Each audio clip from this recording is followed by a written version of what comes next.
অষ্টমীর আজকে যে দিন, এই দিনে আমাদের লালটু স্মৃতি সঙ্গে ৬৩তম দুর্গাপুজোর খুঁটি পুজোর মধ্য দিয়ে শুরু হলো। সেই খুঁটি পুজোর অনুষ্ঠানে আমি এসেছি। আমাদের সম্পাদক লালটুদা রয়েছে, দাদা রয়েছে, সব ক্লাবের সবাই রয়েছে। আজ থেকে লালটু স্মৃতির সঙ্গে দুর্গাপুজোর কাজ শুরু হবে এবং লালটু স্মৃতির সঙ্গে দুর্গাপুজো সবাই জানে বর্ধমান জেলার মধ্যে একটা নামি দামি দুর্গাপুজো।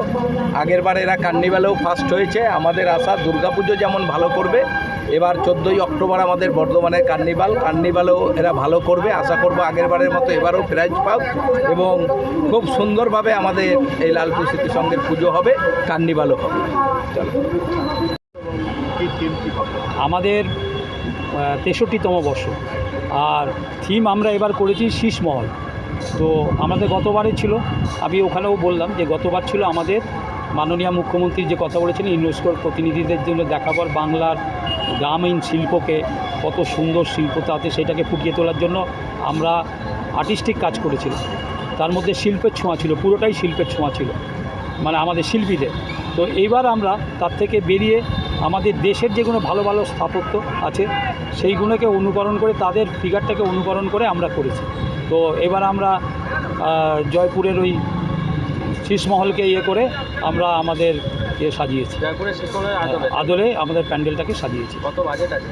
বাজেটটা মানে আমরা বলি না, কেন বাজেট একটা করে আমরা নাবি, তারপরে দেখা গেছে যে একদম ওইটাকে আরও চূড়ান্ত রূপ দিতে, আরও ভালো করতে গেলে যদি তার কিছু আর্টিস্টের বড় বড় আর্টিস্ট তারা যদি বলে এটা করলে আরও ভালো হবে, আরও সুন্দর হবে, তো সেইগুলোকে আমরা করি।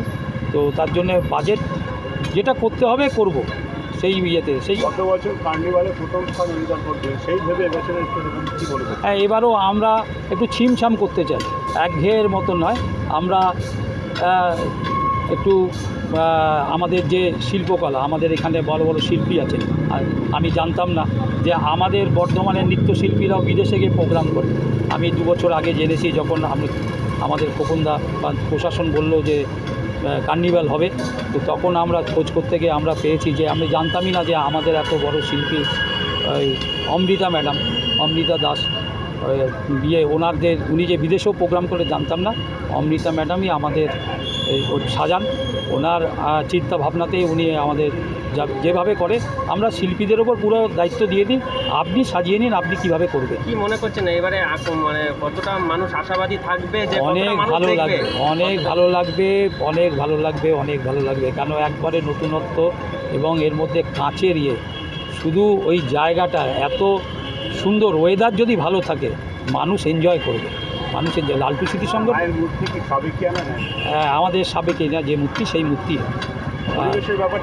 পরিবেশের সবসময় লালটু স্মৃতি পরিবেশের দিকে নজর দেয়, স্বাস্থ্য সম্বন্ধে নজর দেয়, সংস্কৃতির সম্বন্ধে নজর দেয়, আর মানুষের পাশে থাকার জন্য নজর দেয়, এবং সার্বিকভাবে যে কল্যাণ করলে, যেটা করলে ক্লাবের থেকে মানুষ পাবে, বর্ধমানের মানুষ পাবে।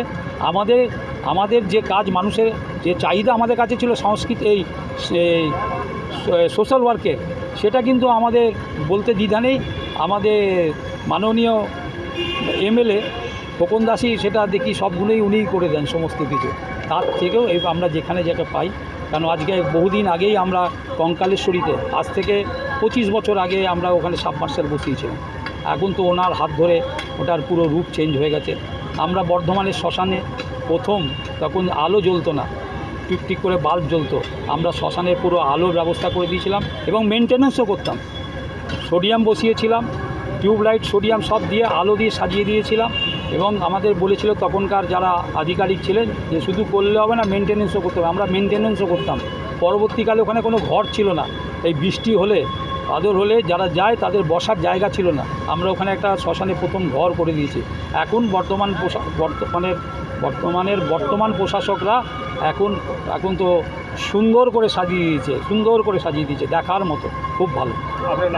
আমার নাম তন্ময় সামন্ত, আমি সম্পাদক লালটু স্মৃতি।